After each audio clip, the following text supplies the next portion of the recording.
Welcome to my channel. আমার চ্যানেলে আপনাদের স্বাগতম। আজকে আমি সুজির পিঠার রেসিপি নিয়ে আপনাদের সামনে আসছি। এই পিঠাকে বৌসুন্দরী পিঠাও বলে।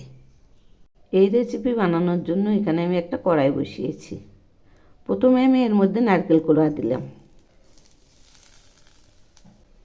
আর সেই সঙ্গে দিচ্ছি অল্প পরিমাণ গুড়। এখন আমি এগুলি নেড়ে দিচ্ছি। এবার ঘন ঘন নাড়তে থাকবো। নারকেলগুলো আরেকটু ভেজে নেব। এই গুড়গুলো গলে যাবে, তখনই হয়ে যাবে। এগুলি আরেকটু হবে। নারকেল ভাজা হয়ে গেছে। এবার আমি এগুলি নামাবো। এই যে দেখুন, একটু আঠালো হয়েছে। এবার আমি ওই কড়াই ধুয়ে নিয়ে ওর মধ্যে হাফ বাটি সুজি দিলাম। সুজিগুলো একটু ভেজে নিচ্ছি। এগুলি হালকা করে ভেজে নেব। এগুলি ভাজা প্রায় হয়ে আসছে।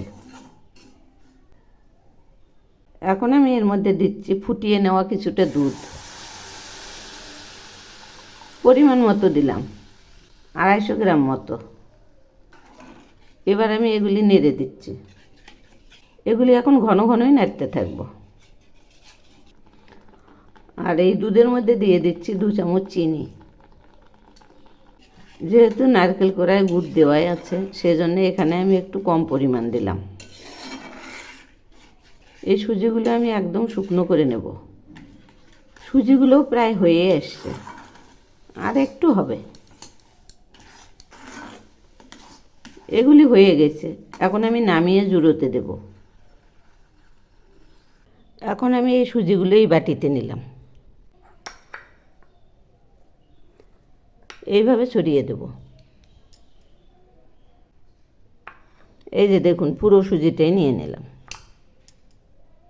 এবার আমি এই গরম সুজির মধ্যে দিচ্ছি অল্প পরিমাণ ঘি। এখানে হাফ চামচ মতো আছে। আর দিচ্ছি সামান্য একটু বেকিং পাউডার। এখন আমি দিচ্ছি অল্প কর্নফ্লাওয়ার, আর সেই সঙ্গে দিচ্ছি 2 চামচ ময়দা। এখন আমি এগুলি খুব ভালো করে মেখে নেব।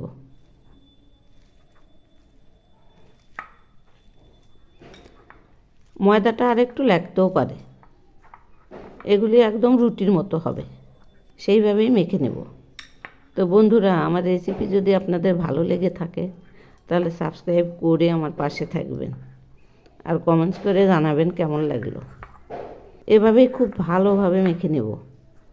এই যে দেখুন, আর একটু ময়দা লাগবে।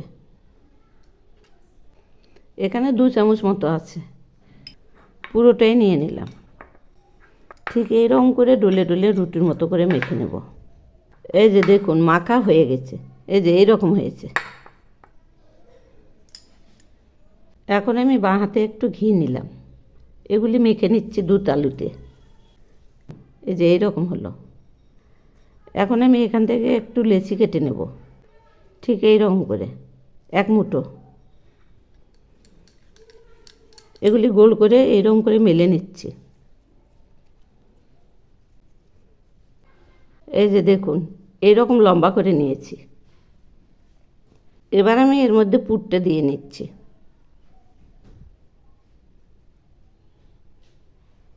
এই যে এভাবেই আমি পুরটা দিয়ে নিলাম। এখন আমি এর মাঝখানে একটা স্লাইস করা পনিরের টুকরো দিলাম। এই যে দেখুন, এরকম হলো।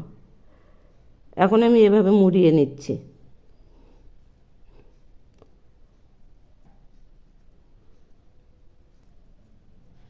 এবার লম্বা করে নিচ্ছি এইরকম করে। এই যে দেখুন, এইরকম হয়েছে। এইরকম হয়েছে। এখন আমি এর নকশা কাটছি।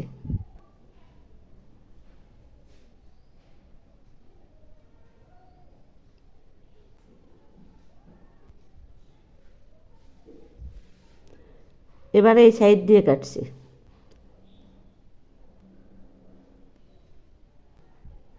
এই যে দেখুন, কত সুন্দর হচ্ছে। এভাবেই আমি এ পাশটাও করে নেব।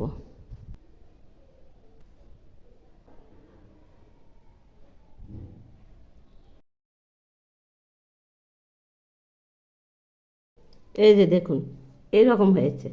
এভাবেই আমি সবগুলো বানিয়ে নেব। এই যে দেখুন, সবগুলো বানিয়ে নিয়েছি।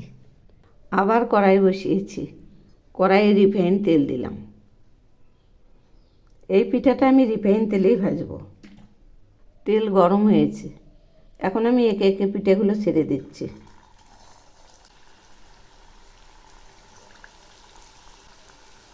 এবার আমি ধীরে ধীরে নেড়ে দিচ্ছি।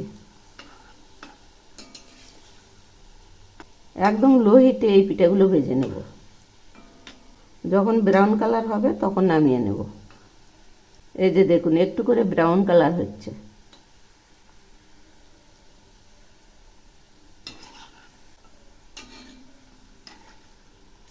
ভাজা হয়ে গেছে, এবার নামিয়ে নিচ্ছি।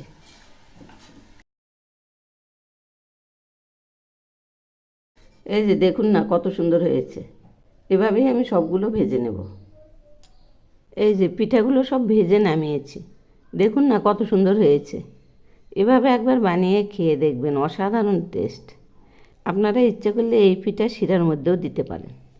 তো এর মধ্যে অনেকটাই মিষ্টি দেওয়া আছে, সেজন্যই আমি শিরার মধ্যে দিলাম না। একটা আপনাদের ভেঙে দেখাচ্ছি। এই যে দেখুন, পনিরটা সেদ্ধ হয়ে গেছে। এর মধ্যে যে নারকেলের পুরটা আছে, এটা খেতে দারুণ লাগে। এভাবেই আমি সব পিঠাগুলো বানিয়েছি। আপনারা একবার ট্রাই করে দেখতে পারেন, অসাধারণ টেস্টি।